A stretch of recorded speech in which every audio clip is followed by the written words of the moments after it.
तो मूवी की कहानी शुरू होती है हैलोवीन से 8 दिन पहले, जहाँ पर हम देखते हैं पीटर नाम के एक लड़के को जो कि अपने स्कूल जाता है। यहाँ पर उसका कोई खास दोस्त नहीं है, उल्टा उसे कुछ बच्चे परेशान भी करते हैं। और यहाँ पर पीटर अकेले ही टाइम स्पेंड करता है और अपने आप में ही खोया रहता है। वो घर जाता है, यहाँ भी वो अकेला ही बैठा रहता है, कुछ खोया खोया सा रहता है, बाहर भी नहीं जाता, उसका कोई दोस्त भी नहीं होता और वो किसी से बात तक नहीं करता। और हम उसके पेरेंट्स मार्क और कैरल को भी देख पाते हैं और हम समझ पाते हैं कि वो दोनों असल में बहुत ही ज्यादा ओवर प्रोटेक्टिव पेरेंट्स हैं, जो कि अपने बच्चे को किसी भी तरह से सेव रखना चाहते हैं, इसीलिए इसे कहीं पर भी जाने नहीं देते। इनफैक्ट वो किसी से दोस्ती करने से भी मना कर देते हैं। अब रात को पीटर अपने रूम में सो रहा होता है तो तभी उसे वॉल के पीछे से नॉकिंग साउंड्स आने लगती है और घर के बाहर से कुछ आवाजें आती हैं जिनसे वो थोड़ा डर जाता है और अपने पेरेंट्स के पास भाग जाता है। अब कैरल उसे वापस रूम के अंदर लाती है और इस दीवार को चेक करती है तो उसे कोई भी रिटर्न साउंड सुनाई नहीं देती। वो पीटर से कहती है कि शायद ये सब उसकी इमेजिनेशन है और वो ज्यादा ना सोचे। अगले दिन वो स्कूल में होता है जहाँ पर फिलहाल एक टीचर आई हुई थी। अब इस टीचर का नाम मिस डीवन होता है और वो पीटर को अकेला डरा सहमा सा देखकर उससे थोड़ा सा कनेक्ट हो जाती है। अब पीटर घर पर अपने पेरेंट्स के साथ डिनर कर रहा होता है, जहाँ पर वो कहता है कि हैलोवीन आ रही है तो वो भी बाहर घूमने जाना चाहता है और ट्रिक और ट्रीट करना चाहता है क्योंकि बाकी बच्चे भी वहाँ पर जाएंगे। इसके बाद कैरल इस चीज के लिए साफ मना कर देती है कि वो कहीं नहीं जाएगा और अब मार्क उसे एक हादसे के बारे में बताता है कि कई साल पहले इसी घर के एक बच्ची हैलोवीन पर ट्रिक और ट्रीट के लिए निकली थी, लेकिन फिर वो अचानक से गायब हो गई और तब से वो लोग उस हादसे से काफी ज्यादा घबराए हुए हैं और इसीलिए वो इसको कहीं भी नहीं भेजना चाहते। खैर ये सब सुनने के बाद पीटर सोने के लिए चला जाता है। अगले दिन पीटर स्कूल में होता है जहाँ पर मिस डीवन ड्राइंग्स करवा रही थी। यहाँ पर वो अपने रूम की ड्राइंग्स बनाता है जिसमें हेल्प मी लिखा हुआ था और ये देखकर मिस डीवन परेशान हो जाती है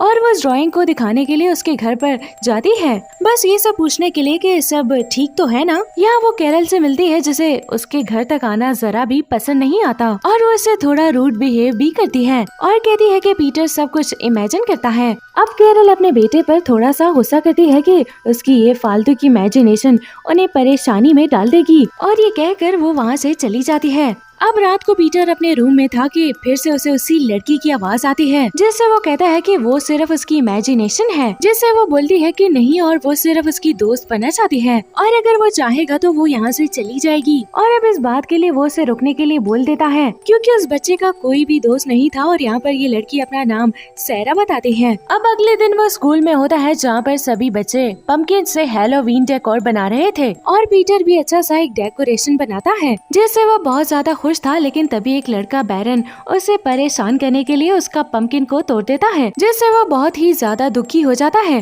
अब पीटर रात को अपने रूम में रो रहा होता है और तभी उस लड़की की आवाज उसको कंसोल करने लगती है और कहती है कि उसने भी कुछ ऐसा ही फेस किया था और उसको बदला लेना होगा, जिसको सुनकर पीटर बैरन को स्टेयर से नीचे धक्का दे देता है जिससे उसकी एक टांग टूट जाती है। हालांकि वो माफी मांग कर दूसरा पम्पकिन पीटर को दे चुका था। अब पीटर के इस एग्रेसिव बिहेवियर से कैरल और मार्क बहुत ज्यादा परेशान थे और मार्क पीटर को पनिश करने के लिए बेसमेंट के अंदर बंद कर देता है। पीटर बहुत दुखी होता है और वो बेसमेंट के नीचे कवर हुआ एक पिट भी देखता है जिसके अंदर एक टेडी बियर भी होता है। डीविन बच्चों के टेस्ट चेक करती है तो उसे पीटर की तो फिक्र ही होती है और वो उसका टेस्ट देने के बहाने उसके घर जाती है, पर वो तो बेसमेंट में बंद था और ये बात उसे पता नहीं थी। अब मार्क और कैरल उसे बात करने लगते हैं जहाँ पर मार्क का बिहेवियर हमें काफी क्रीपी लगने लगता है, जो कि एक हैमर लेकर घूम रहा होता है और उसे चोट भी लगी हुई थी, जिस पर वो बताता है कि वो कुछ रिपेयर का काम कर रहा है। डीविन यहाँ पर कहती है कि उसे पीटर की फिक्र है और कैरल उस बात पर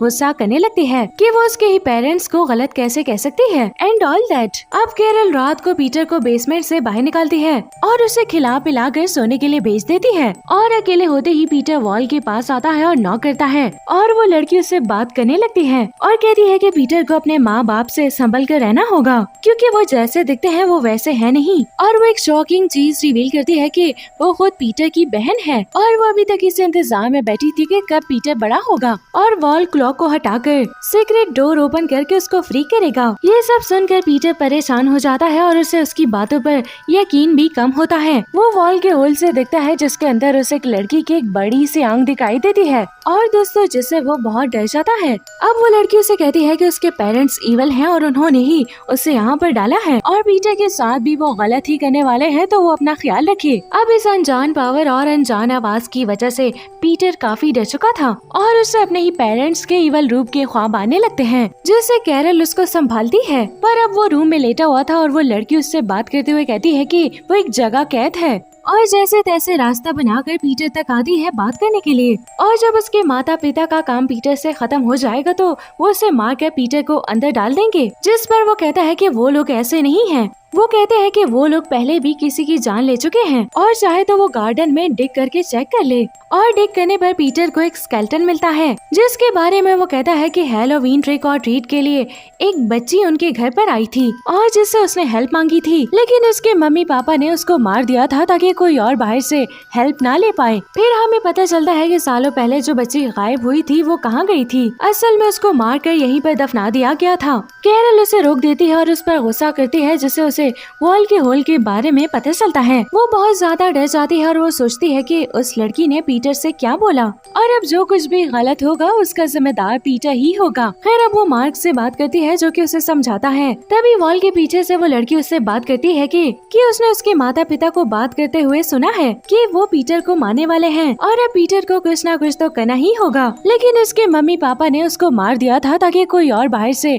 हेल्प ना ले पाए। और वो सूप में कुछ अजीब सा टेस्ट फील करता है और ये भी देखता है कि पीटर तो कुछ खा ही नहीं रहा था और वो पीटर से पूछता है कि उसने क्या किया, जिस पर वो कहता है कि उन्होंने उसकी बहन को हर्ट किया। और अब दोस्तों मार्क पूरा माजरा समझ आता है। तभी वो खून की उल्टियाँ करने लगता है क्योंकि पीटर ने खाने में जहर मिला दिया था और वो भी सिर्फ उस लड़की के कहने पर। कैरल नाइफ लेकर पीटर को पकड़ने जाती है, लेकिन पीटर उसे धक्का देकर गिरा देता है और वो भी जहर की वजह से मारी जाती है। लेकिन दोस्तों शॉकिंग बात यह है कि पीटर की माँ ने चाकू उसको मारने के लिए नहीं बल्कि उसको बचाने के लिए उठाया था। अब पीटर उस लड़की की आवाज सुनकर वॉल क्लॉक हटा देता है और सीक्रेट रूम को ओपन कर देता है। तो अब वो लड़की जो कि मासूमियत से बात कर रही थी वो अचानक से ही मॉन्स्टर की तरह बात करती है और हंसने लगती है और वो दिखने में भी मॉन्स्टर की तरह ही लग रही थी, जिससे डर कर पीटर अपने रूम में भाग जाता है। पीटर यहाँ अपने रूम में छुपा हुआ था और बचने की कोशिश कर रहा था। तभी हम मिस डेवन को देखते हैं जिसे पीटर के बारे में पता चल गया था और वो उसकी मदद के लिए उसके घर पर आ रही थी। पीटर बेड के नीचे छुप जाता है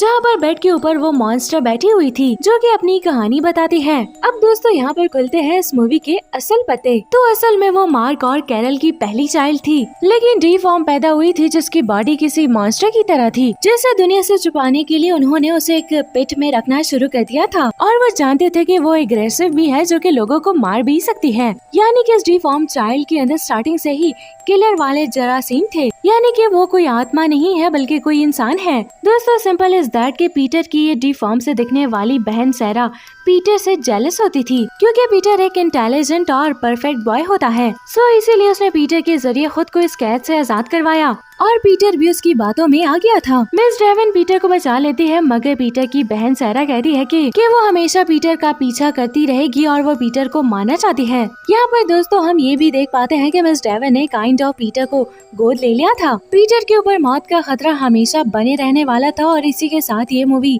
यहीं पर दी एंड हो जाती है। Thanks for watching.